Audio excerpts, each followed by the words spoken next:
Muchas gracias. Señor ministro, tiene usted razón en la insistencia que nuestro grupo mantiene y mantendrá en relación a las infraestructuras en Lleida.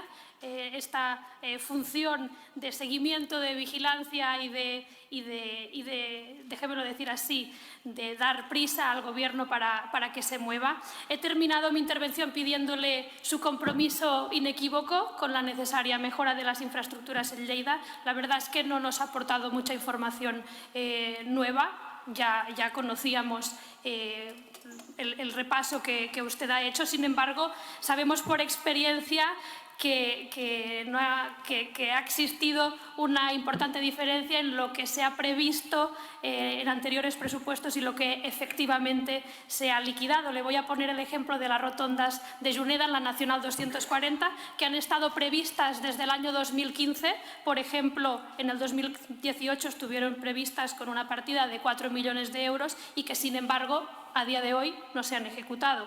Llevamos todo este tiempo esperando, comprobando los riesgos y la inseguridad que comporta no haber llevado a cabo esta obra, y cada vez que le preguntamos a su ministerio por el estado de esta obra, de estas necesarias rotondas, nos responden que están redactando el proyecto. Así que no podemos más que pedirle celeridad. Usted nos ha detallado todo lo que prevén hacer en el futuro, pero déjeme decirle que todo ese trabajo la ciudadanía apenas lo nota. Siguen las incidencias y los retrasos en los trenes, las autovías y las carreteras siguen en mal estado, el deterioro de los trenes sigue más patente que nunca, así que sería necesario, además de tener todos esos planes, ejecutarlos y ejecutarlos rápido, agilizar los trabajos, desencallar esos proyectos que siguen pendientes y revertir cuanto antes el deterioro de las infraestructuras en Lleida, porque, como usted bien ha referido, gran parte de la inversión de su ministerio a las infraestructuras en Lleida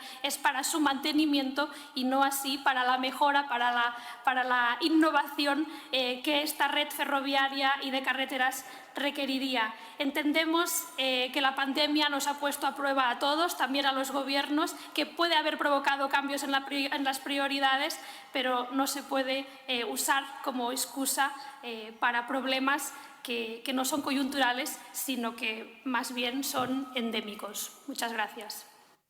Muchas gracias, señoría. Tiene la palabra en nombre del Gobierno.